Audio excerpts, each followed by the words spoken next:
Kerjasama internasional, negara-negara menandatangani konvensi kesepakatan untuk bekerja sama dalam setiap langkah pemberantasan korupsi. Jadi termasuk pencegahan, investigasi dan penuntutan, ya. Negara-negara bekerja sama ya untuk memberantas korupsi ini. Nah, kerjasama internasional, jadi persepakatan untuk memberikan bantuan hukum timbal balik dalam mengumpulkan bukti yang digunakan di pengadilan serta mengekstradisi pelanggaran, ya, pelanggar. Jadi negara-negara juga bersepakat harus melakukan langkah-langkah yang mendukung penelusuran, penyitaan, dan pembekuan hasil tindak pidana korupsi. Jadi negara-negara yang tergabung termasuk Indonesia melakukan bersama-sama negara-negara lain ya untuk melakukan langkah yang mendukung penelusuran. Jadi penyitaan, pembekuan hasil tindak pidana korupsi itu bisa dibantu ya kalau misalnya koruptor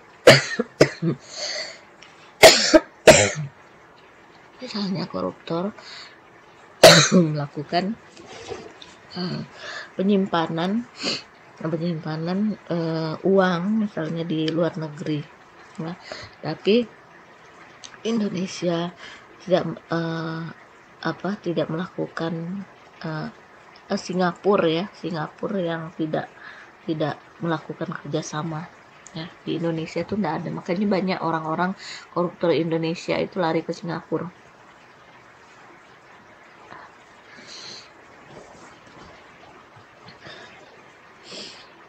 Kemudian ada pengembalian aset-aset negara. Jadi kerjasama dalam pengembalian aset-aset hasil korupsi, terutama yang dilarikan tadi, yang seperti saya bilang, disimpan ke luar negeri. Jadi negara-negara yang bekerja sama, tapi Singapura itu tidak, makanya banyak orang-orang Indonesia lari ke Singapura dan menyimpan uang-uang di Singapura. Dari negara lain juga ya. Untuk itu setiap negara harus menyediakan aturan-aturan serta prosedur guna pengembalian kekayaan, termasuk aturan dan prosedur penyangkut hukum dan rahasia perbankan. Nah, ini rangkumannya. Jadi strategi pemberantasan korupsi bukan hal yang sederhana, ya. Karena itu perlu disesuaikan dengan konteks masyarakat dan organisasi yang ditangani serta karakteristik pihak terkait dan lingkungannya. Terdapat 6 strategi nasional yang telah dirumuskan, sementara Komisi Pemberantasan Korupsi mengelompokkan menjadi 3 strategi, yaitu ada penindakan, perbaikan sistem, edukasi, dan kampanye, ya.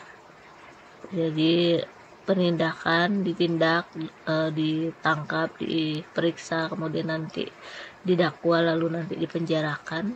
Kemudian melakukan perbaikan sistem. Jadi sistem tadi yang panjang berliku-liku bisa diperbaiki ya.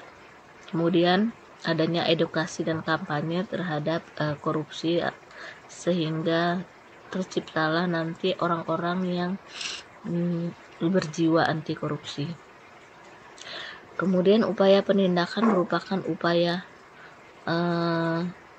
represif yang menitik beratkan pada penumpasan setelah tindakan pidana korupsi terjadi, ya. Ada 5 langkah dalam upaya penindakan, yaitu penanganan, pelaporan pengaduan, penyelidikan, penyidikan, penuntutan, dan pelaksanaan putusan. Upaya pencegahan korupsi ditujukan untuk mempersempit peluang terjadinya tindak pidana korupsi dalam tatanan pemerintahan dan masyarakat. Kemudian upaya pencegahan mencakup pembentukan lembaga anti korupsi, pencegahan korupsi di sektor publik, kemudian pencegahan sosial dan pemberdayaan masyarakat. Jadi pembuatan instrumen hukum, monitoring dan evaluasi. Tetap ya, monitoring dan evaluasi itu dilakukan biasanya 6 bulan sekali atau setahun sekali. Nah, kerjasama internasional sangat penting untuk pengembangan strategi global melawan korupsi melalui pembuatan kebijakan pencegahan korupsi tingkat internasional yang wajib dipatuhi di setiap negara. Oke, demikian materi pemberantasan korupsi sudah selesai ya. Jadi ada banyak sekali slide-nya. Tolong kalian pelajari tentang pemberantasan korupsi ini. Semoga integritas kita tetap terjaga ya. Jadi orang-orang yang integritas itu, apa sih integritas itu? Kesesuaian antara ucapan dan perilaku atau perbuatan ya.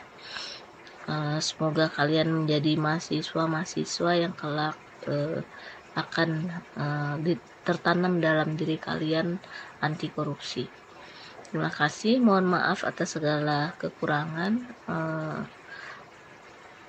Wabillahi taufiq wal hidayah. Tetap semangat ya belajar. Assalamualaikum warahmatullahi wabarakatuh.